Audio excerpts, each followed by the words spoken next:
एक ओर जहां मंडियों में फसल खरीद के नए नियमों का विरोध हो रहा है, वहीं दूसरी ओर भाजपा के नेता व मंत्री इन नियमों का खुलकर समर्थन कर रहे हैं। रोहतक में भाजपा के 47वें स्थापना दिवस को लेकर आयोजित एक बैठक में पहुंचे पार्टी प्रदेशाध्यक्ष मोहनलाल बड़ौली ने भी मंडियों के नए नियमों का समर्थन किया। बड़ौली ने कहा कि मंडियों में कोई फर्जी काम न हो, इसके लिए ट्रैक्टर ट्रॉली की नंबर बहुत जरूरी है। हम किसानों के साथ है। हमारे जितने भी कार्यकर्ता हैं वो 80% किसान हैं, किसानी से जुड़े हुए हैं। हमें किसान के दुख का और सुख का ज्ञान है और किसी भी प्रकार की हरियाणा के किसान को कोई तकलीफ होने वाली नहीं है।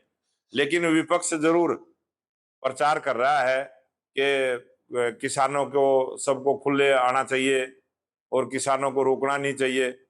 और ये किसानों को रोकने की बात, जैसे अब गेहूं की फसल है, अब हमने हरियाणा के किसानों की 24 फसलें एमएसपी पर खरीदने की गारंटी दी है। हमारी सरकार खरीद रही है। जब वो फसल बिकने का सीजन आता है उस समय बाहर के किसान आके यहाँ ना बेच पाए, इसलिए वो रोक होती है। बाकी किसानों को कोई हम रोकते थोड़ा ही, कोई कहीं भी जा सकता है। लेकिन कांग्रेस के लोग, विपक्ष के लोग ये प्रचार करते हैं किसानों के बीच में जाके कि एक कानून बना था कि किसानों को रोका नहीं जाएगा और बीजेपी की सरकार है जो रोकने का काम कर रही है। वो झूठा प्रचार करते हैं। और आज हरियाणा का किसान जाग चुका है, जान चुका है। हरियाणा के किसान उनके बहकावे में आने वाला नहीं है। अगर कहीं कोई पोर्टल पर चढ़ने की कोई दिक्कत किसानों को थी, उसको भी हमने दूर करने का काम किया है और आज हरियाणा किसान संतुष्ट है। कोई कोई बड़ा काम नहीं है। ट्रैक्टर पर नंबर प्लेट जो है, जब खेत में ट्रैक्टर चलता है तो उसका मिट्टी लगती है, पानी लगता है, कई दफे नंबर उस पर नहीं होता है। लेकिन ट्रैक्टर के कागज तो होते हैं। इंजन नंबर भी ट्रैक्टर का होता है जो मिटता नहीं है।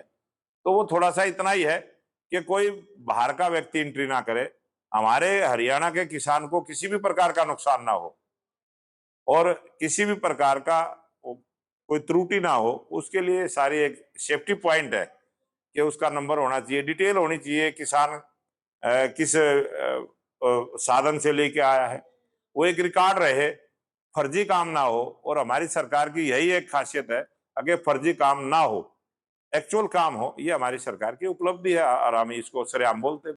आपको बता दें कि फसल खरीद के नए नियमों को लेकर हरियाणा भर में प्रदर्शन हो रहे हैं, जिसमें अब विपक्षी दल भी कूद पड़े हैं।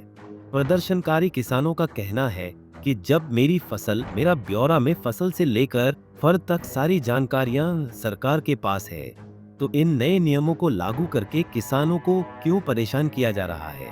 हालांकि सड़कों पर उतरकर किसान संगठन और विपक्षी दलों के नेता इन नियमों को वापस लेने की मांग कर रहे हैं। अब देखना होगा कि सरकार बैकफुट पर आती है या फिर किसानों का ये आंदोलन और तेज होगा। रोहतक से दीपक भारद्वाज, पंजाब केसरी टीवी। हमसे जुड़े रहने के लिए हमारे YouTube चैनल को सब्सक्राइब करें और नई वीडियो की नोटिफिकेशन के लिए बेल आइकॉन को दबाएं। अगर आप ये वीडियो Facebook पर देख रहे हैं तो लाइक जरूर करें और ज्यादा से ज्यादा शेयर करें। धन्यवाद।